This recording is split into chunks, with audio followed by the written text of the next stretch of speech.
Namaskar.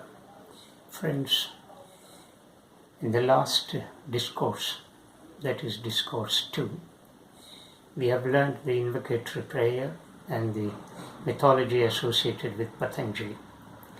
Let's begin with the same prayer. Yogena, chittasya, padena, vacham, Malam, sharirasya, vaidyakena, Yopakarottam, pravaram, muninam, Patanjali, pranjalir, anato'smi, Abahu, purushakaram, Shankha, charkrasi, dharinam, Sahasra, shirasam, svetam, Patanjali, Pranamami. Let's prostrate before this noblest sage, Patanjali, who gave serenity and sanctity of mind, grammar of speech, clarity of action, and perfection of health. Let's prostrate before this Patanjali, who is the reincarnation of Adishesha, whose upper form has human body, whose arms are adorned with a conch and a disc, and whose head is crowned with a 1,000-headed cobra. We pray and pay our obeisance to this great sage and begin our discourse. Friends, in the present discourse, the speaker would like to dwell upon various kinds of yoga and various schools that are operating throughout the world. Let's begin with the kinds of yoga. In fact, the confusion among us arises because of the existence of so many kinds of yoga and so many schools of yoga. Therefore, let's first dispel the confusion, and then we can plunge deeply into the actual yoga. About the kinds of yoga, there are three broad kinds. Hindu yoga, Buddhist yoga, and Jaina yoga. The Buddhist yoga and the Jaina yoga are considered as offshoots of the Hindu yoga. Hindu yoga is considered the main branch. And of course, from this main branch, we see so many kinds of yoga and schools. Now, within the Hindu yoga, we have two broad kinds, namely Raja Yoga and Hatha Yoga. What is the difference between these two? Now, these are the two broad kinds of yoga we have. The Raja Yoga is called classical yoga or royal yoga, and this was propounded by Patanjali, and this is the oldest yogic tradition we have. Hatha Yoga arrived late in the evolution of yoga. It's not even 1,000 years old, whereas Raja Yoga is almost 5,000 to 6,000 years old. Even that time is also not correct. We do not know when Patanjali was born and on this land, and when he expounded this yogic system and gave it to the humanity. Therefore, Raja Yoga is ancient, Hatha Yoga is of recent origin. Raja Yoga focuses mainly on mind, so it's mental and spiritual, whereas Hatha Yoga focuses more on the body, that is physical. But these two are not two different kinds of yoga or two opposed to each other, but they are complementary to each other. If Raja Yoga is considered one side of the coin, Hatha Yoga may be treated as the other side of the coin. So these two yogas are like two eyes. They are like two legs. Both need to be followed.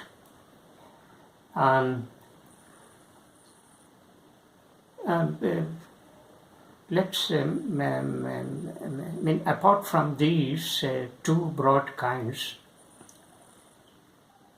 we have around 40 kinds of yoga in Hindu yoga.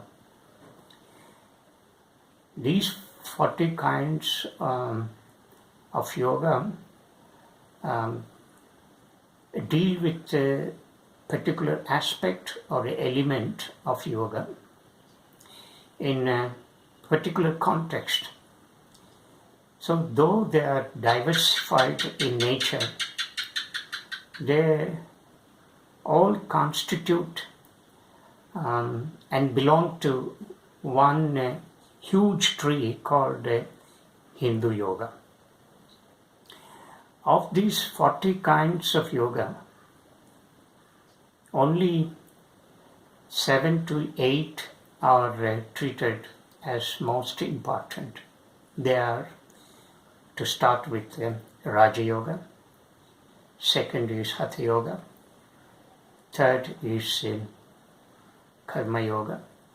Fourth is Bhakti Yoga. Fifth is Jnana Yoga. Sixth is Mantra Yoga or Japa Yoga. Seventh is Tantra Yoga. And eighth is Laya Yoga.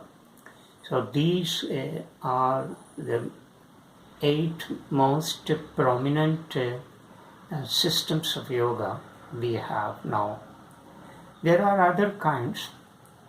Let's not bother about those kinds. Only these 8 kinds are taken into account very seriously. See, all these different 40 kinds of yoga have developed in the evolution of yoga in order to suit a particular temperament of a human being.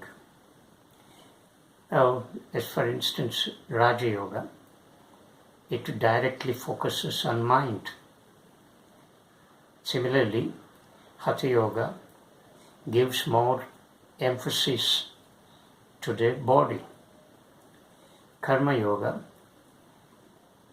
is a yoga of action. It is best suited to those who have Rajasic guna, that is, who are more prone to action, who are very ambitious, who are very aspiring in life.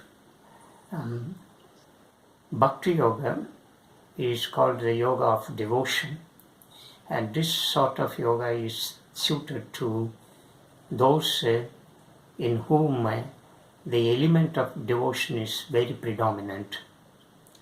Similarly, Jnana Yoga. Jnana Yoga is a yoga of enlightenment. It focuses more on the intellect. In this form of yoga, intellect is used as an instrument to attain and realize the ultimate reality. Similarly, Mantra Yoga. Mantra Yoga is a yoga of potent sound. This form of yoga is given to those who cannot adopt the other systems of yoga which I have just now explained. So in Mantra Yoga or Japa Yoga, we chant, taking up a particular mantra. And the chanting of mantra is very important. It has to be learnt properly under the guidance of a right guru who is well versed in uttering such mantras. Similarly, we have Tantra Yoga. This is something associated with rituals or very severe discipline. This follows certain very harsh techniques by which the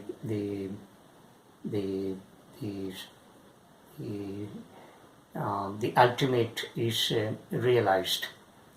This is very difficult, and this should not be followed by reading textbooks or listening, but this has to be practiced under the direction of a guru who has mastered this particular form of yoga. Similarly, the Laya Yoga. Laya Yoga also focuses more on the element of kaivalya, that is the final dissolution. Well, these are the different kinds we have. Well, apart from these different kinds, a few moments ago, I talked about the Hatha Yoga, which is considered a late arrival in the evolution of yoga. Now, this asana, which is very prominent, which is followed throughout the world, and unfortunately yoga is identified and associated with mere doing these asanas. This is not correct. In fact, in Raja Yoga, that was propounded by Patanjali, does not speak about asanas. In fact, in the 196 aphorisms called as sutras, yoga sutras, do not speak about asana. But as I said, Raja Yoga focuses mainly on the mind. So it is purely mental and spiritual science. Whereas Hatha Yoga, which came late in the evolution of yoga, started introducing these various asanas. Because as I said, Hatha Yoga focuses more on the body, the physical. Unless the body is purified, it cannot take up the higher form of yoga, that is Raja Yoga. So this is the idea of Hatha Yoga. The texts that deal with this Hatha Yoga include Hatha Yoga Pradipika, which was written in 15th century, Siva Samhita, another treatise of the 17th century, Garanda Samhita, yet another treatise that gives a clear-cut exposition on Hatha Yoga. It came or it appeared in the 16th century. And then you have Hatha Yoga Ratnavali. Then in the Tamil tradition, there is Tirumalar,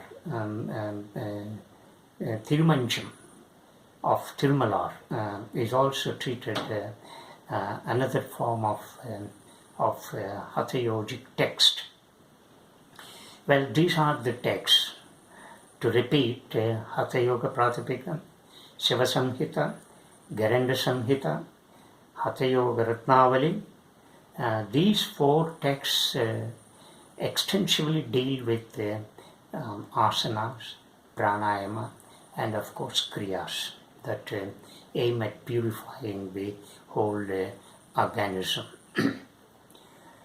Well, then, coming to these schools, now In fact, the confusion arises because of this, the presence of these various schools. Well, about the kinds of yoga, let's not get confused with the kinds of yoga. They are very particular, and they have been handed down by our sages, and therefore one can go to any kind of yoga that suits its temperament. So there is no restriction. Say, for instance, for those in whom the intellect is predominantly present, can adopt the Jnana Yoga. Similarly, those people in whom the element of emotion is predominantly present can adopt Bhakti Yoga. So also the Karma Yoga is best suited to those people who have Rajosic Guna, that is, those who are very action-oriented, who are very ambitious in their life. So there is no confusion about taking to a particular kind of yoga. But the confusion arises with the existence of so many schools that are operating in the world. Now, as the statistics shows that there are 40 kinds of schools of yoga throughout the world, imparting the knowledge of yoga.